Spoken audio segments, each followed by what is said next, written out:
Good morning, everyone, and thank you so much for joining us. We'll go ahead and get started, and as other people join from the waiting room, they can just hop in where we are in the presentation. We'll start with the housekeeping slide. So welcome to the Tri-University Research Administration Conference. We will hop into the session shortly, but first a couple of housekeeping items. And a few reminders. So for Zoom troubleshooting, ASU is actually providing troubleshooting for Zoom issues. So for any issues with audio, first verify that your microphone and speakers are set to the appropriate device. Turn off your headset and or computer speakers and call in by phone for audio. For general issues, log off and log back in using SSO. And for technical support, please call 480-965-9065 extension 1. A little about this session. Today's session will be recorded and will be made available for later viewing. There's also closed captioning and live transcript feature that has been enabled, and you can show or hide that closed caption via your screens, your meeting controls located at the bottom of your screen. That's the show captions CC button. If you click that, you can turn on and edit the subtitles. And then finally, we would love your feedback. At the end of the session, you will receive a Qualtrics survey link. And just as a reminder, the way that this looks when it pops up, it will pop up as the Zoom survey, and there's just a little button for a comment. However, there's a link there. If you copy the Qualtrics link and paste it into your browser, then you can give feedback. So we would really appreciate it if you would take 2 or 3 minutes to complete the survey. And your feedback is not only important to the presenters, but also to the Tri-University Research Administration Conference planners for future sessions. Next slide, please. For land acknowledgement, the most important thing here is to acknowledge that all institutions who are participating in the Tri-University Research Conference, Arizona State, Northern Arizona, and the University of Arizona all have different land acknowledgements. Each of those land acknowledgements are present on this slide. And so we hope that you will take time either to review these land acknowledgements on your own, but we would like to acknowledge that all 3 institutions sit on Indigenous lands that has either been ceded or unceded. And finally, our session introduction.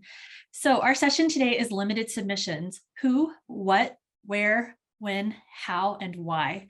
My name is Danielle Barefoot, and I serve as the Program Administrator of Internal Grants at the University of Arizona, and I'll be your session moderator today.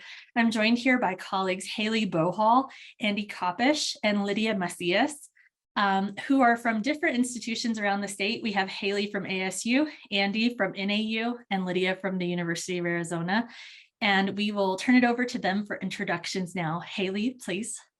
Hi, yeah, I'm Hayley. Thanks for those introductions, Danielle. I appreciate you being our moderator. I'm at Arizona State University. I'm Assistant Director for Research Development.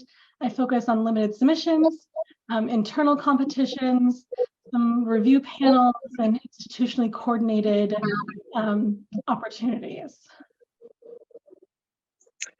Yeah, and I'm Andy Kopish, and Danielle, thank you for the introduction as well. I'm the Associate VP for Research here at NAU, and I do a handful of things for our office, but limited submissions is one of them. I help coordinate those with our Office of Sponsored Projects.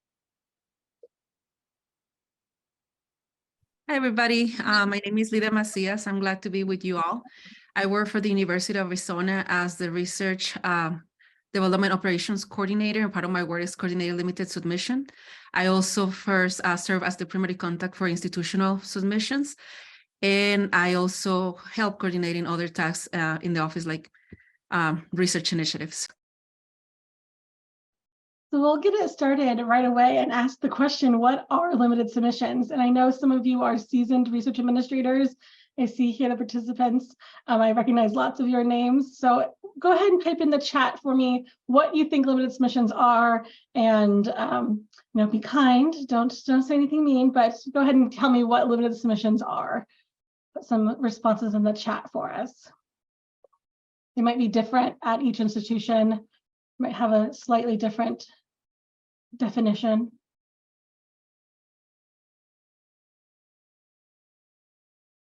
Anyone want to be brave and be the first person to put something in the chat?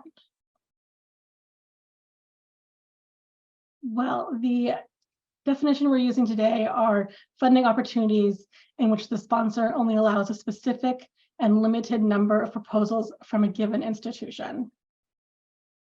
So some common terminology and some common sponsor language I'll have here as examples for you. You might recognize some of these screenshots from common limited submissions opportunities. You might see things like 1 or 2 per different tracks. You might see that NIH limits by DUNS number, or specifically different institutes within NIH will limit within 1 application per institution. You might see something like this, where a concept paper and an application, a full application, are limited. And this is a common one that we see here at ASU, where certain proposals can have 2 in certain tracks, or 1 in certain tracks. Okay, so this is like the statistics of the no yearly limited submission increase. As you can tell, during the last 6 years, it has been an increase recently. 30% of the, well, 16 to 20% of all the opportunities submitted by the federal government at limited submissions. So this is something that will require more time and coordination to prepare, the internal competitions of the submissions for this program. And it is expected that this will still increasing.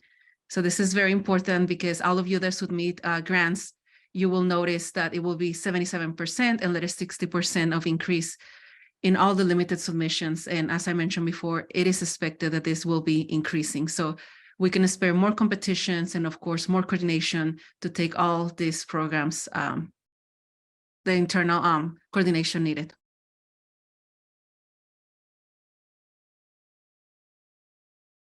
So just to give you some awareness of where to find limited submissions opportunities, each institution, of course, is different. And ASU hosts the funding.asu.edu site, and you can search for funding there. Yeah, and at NAU, we host all of the limited submission opportunities on our main page for our Office of Sponsored Projects. We have a dedicated page for the opportunities, as well as for the process itself for faculty who have had limited experience doing them. Yeah, in our case, we also have a limited submission website that lists all the limited submissions and the status. And for active competitions, we have a separate space that is at Arizona Cultivate, in which you can find all the competitions that are open. When? So limited submissions are very dependent on when the sponsor produces an RFP, and we are bound to their deadlines and timelines. So at ASU, we post new things weekly and make sure to include those in our funding newsletter that comes out on Friday. So if you haven't signed up for that and you want to sign up, or even if you're not at ASU and you still want to sign up for it, it's an open sign up, funding.asu.edu/get notifications. Yeah, and similarly at NAU, we update our list of limited submissions every month and post it on that page that is hosted on the Sponsored Projects website. Additionally, we also feature some selected opportunities in a separate communication that we are sent to Campus PI that will call certain ones out that are of particular interest to, or particular historical interest to people on campus. Yeah, in the case of the University of Arizona, we have a system that tracks daily updates. So we update daily all the limited submissions. And we also have a weekly newsletter that go out every Thursday. Now, so for ASU, limited submissions is a standard rubric and a standardized application. We have updated that for this new year. So research administrators from ASU, this slide is actually new for us. And we are now requesting the application to look like the summary, significance, fit with funder, methodology, anticipated outcomes, bio sketches or CVs, and ancillary items. So that is new for us. We used to just require a 5-page summary and required that the faculty member put whatever they wanted in those 5 pages, but now we're defining those a little bit more clearly. So more information coming on that soon at the fiscal year change for ASU. So at NAU, it's I'd say that we look for the same type of information as that Hayley has mentioned in hers, but our process is a lot similar to the one that ASU used to have, which is much more a focus on the summary of the opportunity. We're looking to see, fit with sponsor within that and the methodology that's being used. Ideally, we want to see who the team is and what type of history they've had with this opportunity, or what kind of communications they've been engaged in with the program officers. And for other particular calls that instrument grants in particular that require facilities to host the certain types of things that people may request, we do ask for a bit more information on just what type of facilities are there and what types of facilities are not there. That all goes into the analysis as well. Okay, so that's where a little bit our process is a little bit different, because we not only focus in the internal competition. So that's why I start with identification and tracking. Tracking for us is very important, because I want to be prepared for, when is the next light coming up? Are going to be this, a yearly submission or just a one-shot submission? So that's why very important for us tracking. Before open a competition, we also have an internal review. And when we are coordinate with different units inside of the university, can be the Kansas Center of HSI initiatives, to see if we're going to have, for example, an information session, if this will be an institutional coordinated submission, or this will be, like a competitive REST submission. So before we open the selection process, we have to, really review the RFA and decide how we're gonna treat this opportunity. And each one of them are different. So that's why we have to do this step additional before we open the competition. Once the competition is open, we try to go with the sponsor guidelines. We have different templates for NSF or for foundations, because we try to really align what the sponsor is going to be reviewing. And of course, the alignment with the sponsor's priority, that's another area that doesn't matter. What template do we use is always be there. Of course, this the bio sketch is something that we also ask. And if it's a submission, we're going to request the reviews to verify that they are going to be, follow the recommendations of the reviewer. We have the review, we notify the person, and we also work very close with the people in our office that, produce proposal development, to be sure that all of them are having the assistance and be more competitive at the time of submitting. And we also follow one that the proposal is submitting. We want to be sure, is this proposal be, awarded? If it was not awarded, we can try to review and say if we recommend to be a competitive resubmission. And of course, if it's awarded, we are going to take notes. For example, some of the problems, if we have an active award, it's not going to let us to submit until that award is over. So all of that go beyond and before the competition. So that's why I think that all of us do it, but I think it's important to mention it, because it's not only the competition, it's a process that takes a lot of review and a lot of coordination internally.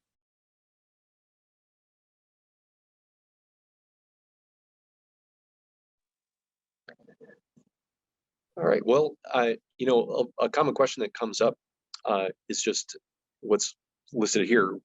Why are limited submissions managed at the institutional level? And kind of like Hayley started out with, if anybody has any ideas that they want to throw out there in the chat, please feel free to add them. It's a great question, and there are a number of reasons why, but it'd be interesting to hear from the audience what their take is on why the reason for managing it at that level is.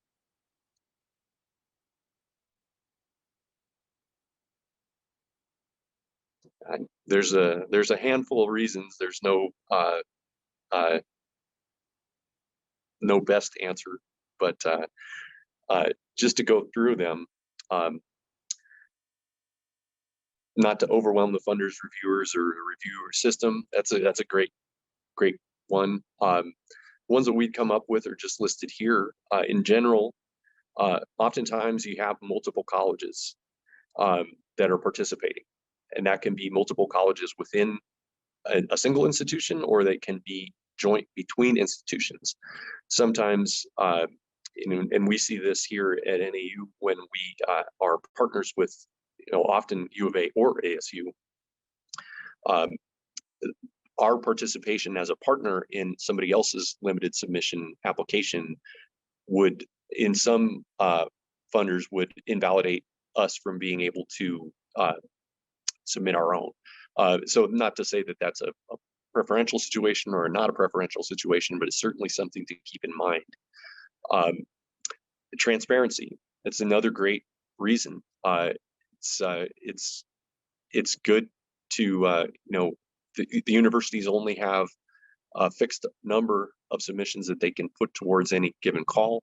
And if we have a panel of people here at the institutional level who analyze all of the responses and decide which they feel is the most competitive or potentially would be the most competitive, it's good to be transparent and certainly, communicative of that information back to both the people who are the institutional nominees and those who aren't that year. Another big one is it allows the institution to really inject a strategic focus.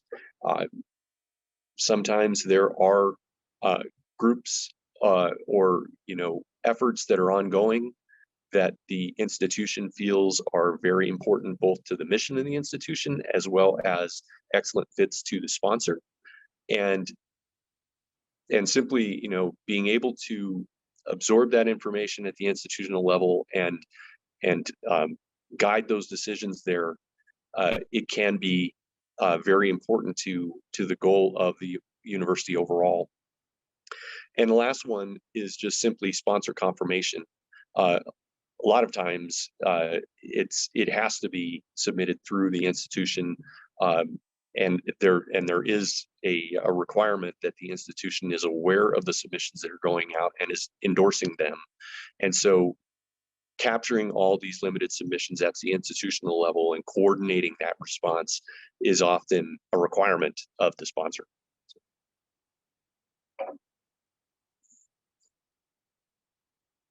So some institutional timelines to talk about. Each institution, of course, is different again. At ASU, we do a full review, a rapid review, or an administrative review. And these are some new terms that we're rolling out this summer to clearly define these timelines. So the full review is for applications and sponsor deadlines that are at least 12 weeks before the sponsor deadline. So if we were able to publish it on our site before 12 weeks, then it'll get a full review. Rapid review, less than 12 weeks for those tricky DOE sponsors and some others. And then the administrative review is for deadlines that are less than 4 weeks and that we don't have time to pull a panel together and make an entire review cycle happen. Yeah, so at NAU, I'd say our process parallels what Hayley mentioned fairly closely. On our site, we basically ask for those that we've been able to capture for a 10-week deadline to submit an internal application. And so that we guarantee a full review at that point. For anything that is within that window, within that 10-week window, it all kind of falls into the same bin of what is listed here as an accelerated review.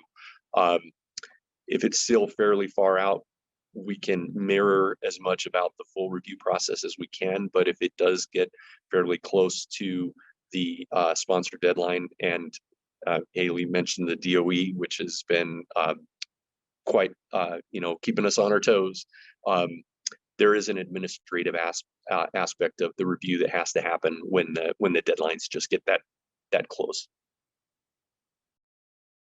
Yeah, and for case, we try to identify those programs that are annual. That means that they repeat every year, and we prepare with anticipation. So we try to make the review panels for those programs within the 6 months before the agency deadline.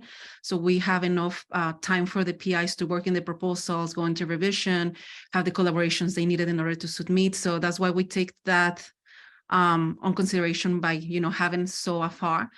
And when it's everything else that is, for example, Department of Education, of all the agencies, they are, give you very short time. We use a rapid review form. But those are for programs that, as I say, they are one-shot opportunities, so that we know that they're going to open with very short time. So those are the two models. I also want to mention that we're currently working in having review panels, and this distribution going to change. So we can expect some changes, but by so far, this is the model that we have implemented.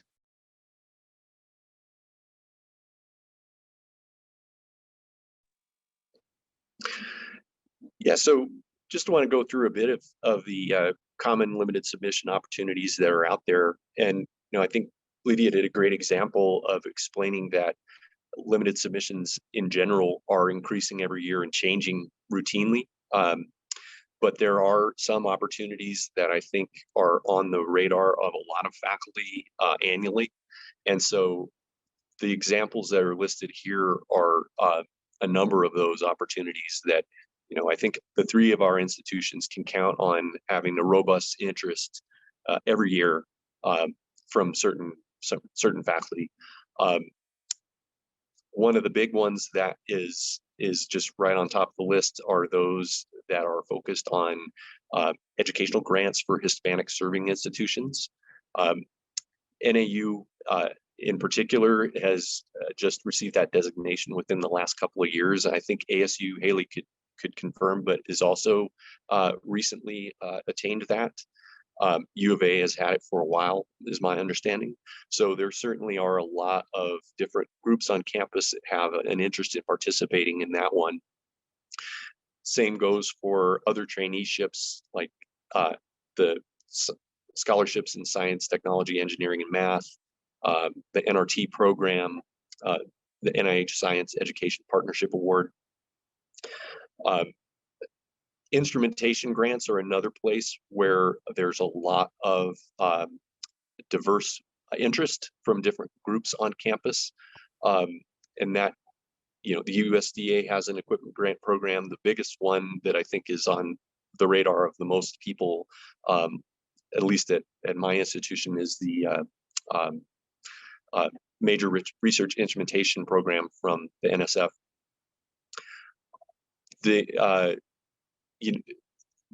Hayley mentioned the DOE, and I alluded to that as well. There's a couple of programs that also have been, I'd say, fairly aggressively timed in terms of their limited submission, the amount of time that they allow for review for limited submissions. And just two examples that are listed here are the Funding for Accelerated Inclusive Research, or FAIR program, and Reaching a New Energy Sciences Workforce, which is RENEW.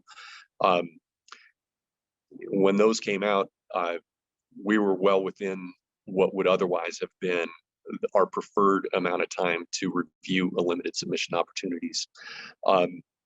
And most of what I mentioned before have a fairly substantial STEM overlap, but there are limited submission opportunities that are more common to other areas of campus.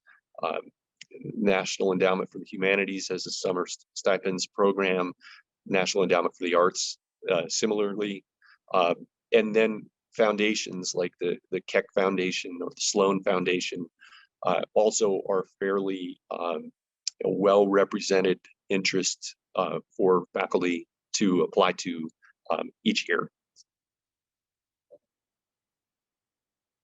So we wanted to just remind everybody of some best practices with regarding limited submissions. And of course, these things are familiar to research administrators, but good reminders anyways. Please review the full solicitation or RFP. That includes the FAQs on the website, the supplements, the amendments on grants.gov, all those things. They're quite tricky, and I get caught up in them all the time. Please contact your limited submissions office. That's why we want to start out with our names and our faces so you know who we are. We welcome any questions and information to be asked via email or give me a call. Check on our systems. So ASU uses InfoReady. I know U of A does as well for updates or timeline adjustments. Every once in a while, the sponsor changes the timeline, and so limited submissions might have to adjust as well. Of course, we recommend applying early.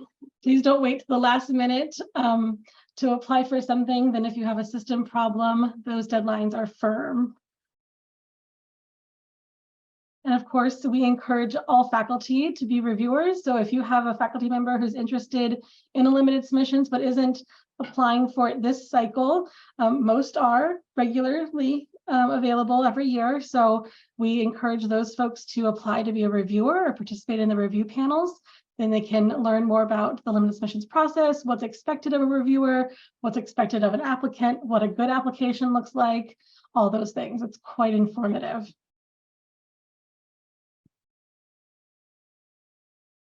Okay, this is unlimited submission trend. As I mentioned, part of our job is not only to open the competitions, we really need to be on top of changes, cutting patterns, and coordinating what is the most strategic way, to create a submission for this program. So for example, we have 3 different examples of trends that we have been seeing. For example, the Department of Energy that has mentioned before, it has opened RFAs with a very short deadline recently. So that will, for example, in the future, we will have to plan what if this program reopen, how we're going to respond, and we're going to create, for example, the internal competition anticipated.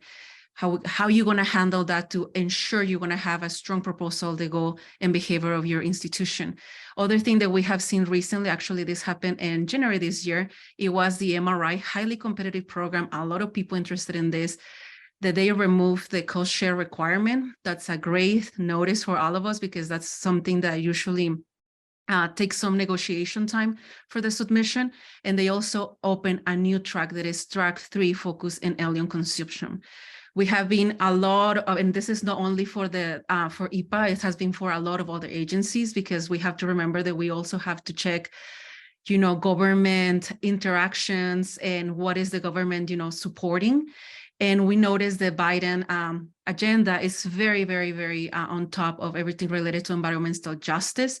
So IPA has been very active with that specific topic, and also has several RFAs that require not only IPA, but the Department of Energy and other agencies coordination to really work in that topic that is very relevant for the current administration. So this is part of our jobs too. And a lot of this information we're going to be sending out in the call for pre-proposals or proposals of each one of you. So I wanted to show one example of a collaborative proposal that was limited submissions. So the DOE Urban Integrated Field Laboratories was allowed no more than 1 per institution. And this collaboration, all 3 of us, the U of A, ASU, and AU, had faculty who participated in this submission. So Dr. Saylor, Gurney, and Keith, including other partners, national labs, government agencies, nonprofits, community groups, etc., all were able to submit to this together, and the limited submissions offices were able to coordinate some of that effort just to ensure compliance with the rules. Yeah, and I also want to mention with collaboration that sometimes an element that can take the longest. So for you, to try to know other people and other institutions, to start, developing your network is very, very beneficial, because when we have these limited submissions that require very short time or that have regional scope, you have that ready, because it can be very time consuming, and it can be an element that can, delay your proposal or even prevent you to submit if you don't have it ready at the time. Okay, so we create this little dynamic. So I have here 2 different RFAs for very common programs. The one is the NRT for NSF, and the other one is the STEM. Both of them have very similar, eligibility. So I just want to see, for the first one, we have something very special here. That is that an institution can submit only 2 proposals, but if you read correctly, they also mention that collaborative no proposals, they are also part of the limitation. So my question is here to you guys in the audience, how do you suggest, or what will be your thinking on the, in the no collaborative lead? Will you make it part of, the selection process or not?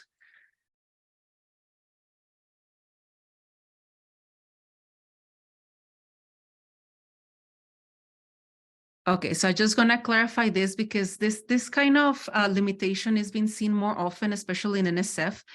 And it is in this kind of circumstances, and I would like to have my colleagues, mention how they treat this in their institutions. But in our case, although you're not going to be the lead, if you're going to be collaborating with someone else, if for some reason that collaboration is going to take in consideration for the number of proposals submitted, we are requesting people to also participate in the internal selection process, even though we are not the lead. And the reason why is because it's counting in the number of proposals. So I would like also ask my colleagues, how do you treat the NRT and the STEM based in this limitation? Do you share what we do in U of A and you also ask them to participate in the internal selection process, or do you handle it differently? No, absolutely. Anyone who's interested in applying for an NRT, which the cycle is coming up this summer at ASU, you do need to submit to limited submissions to be reviewed, even if you're not the lead, because it counts towards the limitation. We have to make sure that that's correct. And then the reviewers look at those projects individually based on the quality of the proposal, not necessarily the dollar value or the lead institution's position in the proposal, but they're looking at the proposal's quality and best fit, rather than just if ASU is lead or not. So those are reviewed very carefully. Yeah, I think this is a great conversation, and at NAU, you know, I think faculty and understandably often see limited submissions as simply the ones that they lead and not necessarily those that they're participating in. And so the challenge is really just to learn who is interested in the program in general. And so the way we do it is similar to what you both have mentioned, which is just, you know, making sure that everyone knows that you need to submit to the limited submissions program if you're interested in responding or being a part of somebody else's response that they lead. For us, the challenge is just to make sure that the nuances of those calls are made clear, and that's an active work. Way we would typically do that is when there are elements about a different opportunity that are restrictive in this way, you know, lead or non-lead, we would just want to make sure that we try to communicate that on numerous channels, whether that's, you know, emailing to faculty or, you know, posting on the website with pointed language about the specific opportunities. But it's a great question, and it's as you said, Lydia, I mean, it's something that is more and more abundant.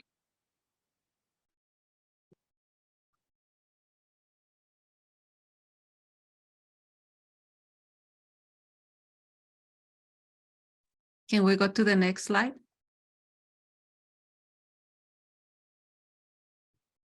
Okay, so this is another two cases, the things that we're gonna be seen a lot recently, especially for the Department of Energy.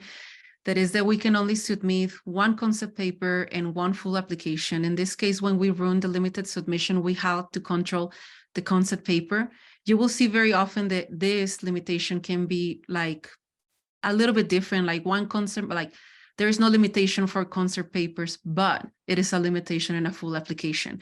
And that's why we also have to coordinate the selection process, because at the stage of the proposal, we are being limited and it can be conflictive to decide at that stage. So that's why that's another of the areas. And later we have this one. This is an IPA that's recently IPA has been released a lot of regional efforts. And as you can tell, they mentioned that you can submit 2 applications. But the tricky part here is that you can submit 2 applications that are not targeted the same region. In this case, Arizona is the region 9. So technically, you can only submit one proposal that can, you know, represent Arizona, but you can collaborate, you know, a proposal that go to a different region.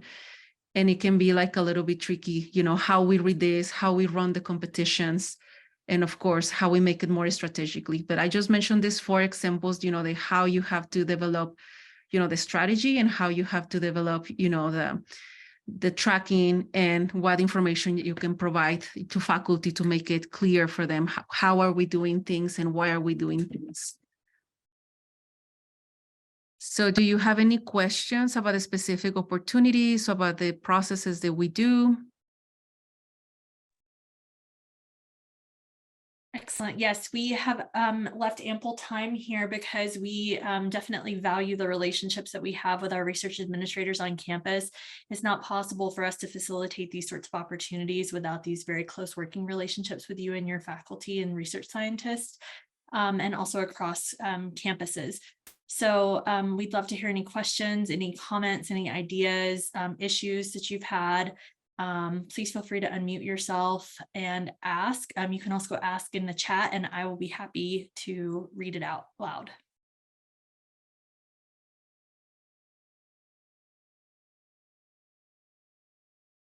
I've had a question come up, not necessarily now, but I've had it in the past. So thinking of the NRT example, have we seen anything as to why NSF in that example is using such a convoluted limitation, or if there are any thoughts that they might simplify that a little bit, since it can be challenging to corral when it's limiting the lead and non-lead situations.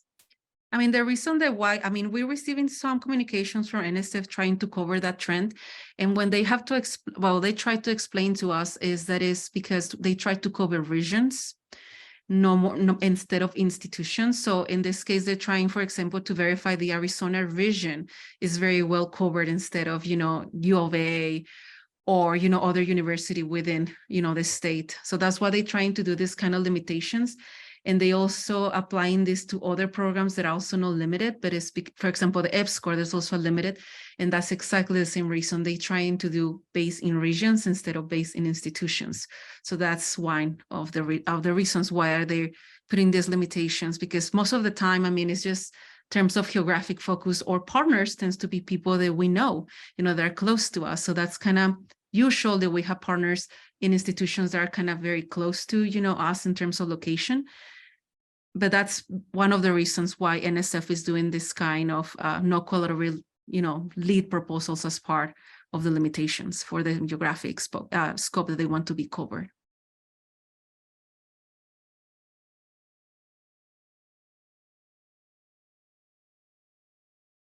That's helpful context.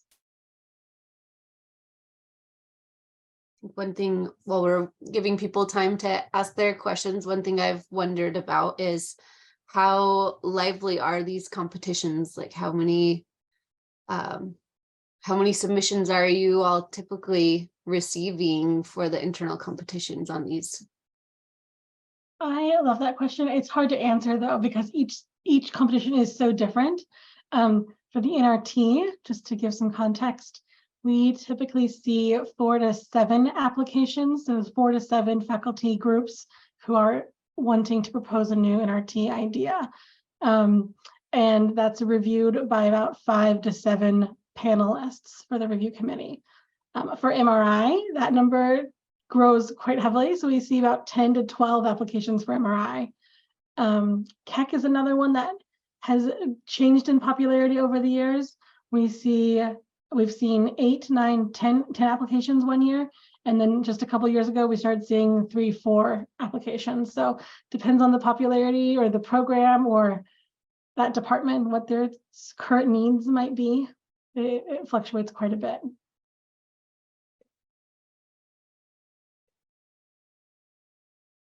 Yeah, I agree. Every program and you'll see patterns that change, inside of the institution. So I agree with you. It's very difficult to assess just one random number to each one of them because they are very different and there are patterns, in the solicitations that make it difficult. Sometimes you feel they are not as attractive as, used to be before for faculty. For example, the pattern that you used with KEC is kind of similar to us. So I find that it's very interesting that we share that pattern, but that is completely true. It's very difficult to assign a number.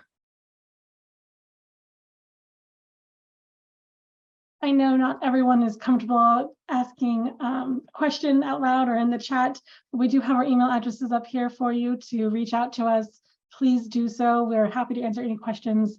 As you can tell, each institution has different policies and practices, but they're fairly similar. So there's some uniformity there, but we're happy to answer and clarify anything. And of course, everything is based on the sponsor solicitation. So all of our responses have to match that, or at least make sense according to that solicitation or RFP. Thank you for your time today. I didn't see any other questions in the chat, and Danielle has added our email addresses in the chat, so you can easily copy and paste them out of there. And that's it for us. Thank you so much for your time, and I hope you have a wonderful Thursday.